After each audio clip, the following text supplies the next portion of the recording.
meron po siyang bathroom sa baba, may kwarto din. So ito po yung sinasabi nila, di ba, pag katulad nyo, halimbawa yung mga iba po may kasamang meron magsisenior citizen na. Oo. So yan, ito po yung karamihan na pinipili ko ng bahay. Kasi na mapapa, may kwarto na siya. Oo, yan po siya.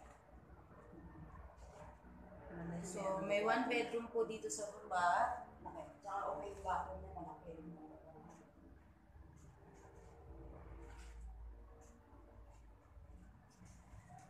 Pero kung kukuha ng ganito, papapalitan ko ng mga bathroom, ng bawal. Medyo kasi, dati na po kasi itong nagawa. Pero syempre, mas maganda po pag bago yun.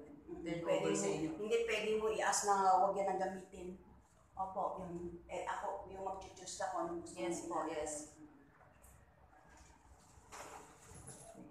Yan, then, malaki pa po rin yung extension.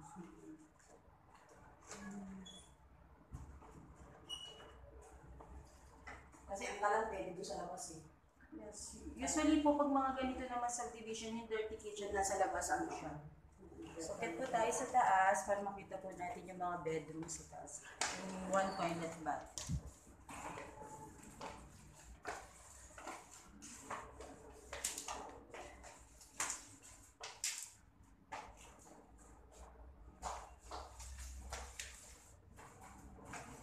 So, 1 bedroom sa baba po, 3 bedrooms po dito sa taas, sa second floor.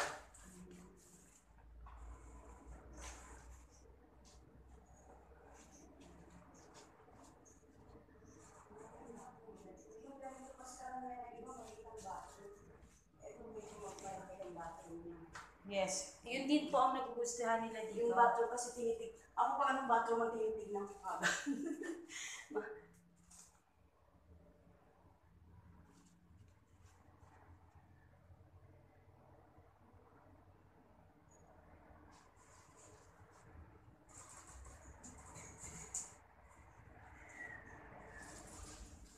Master bedroom.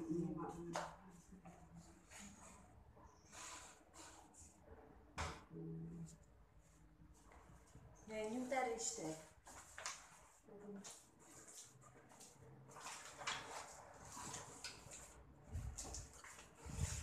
Alam, wala siyang cabinet. Ito na maglalabaw.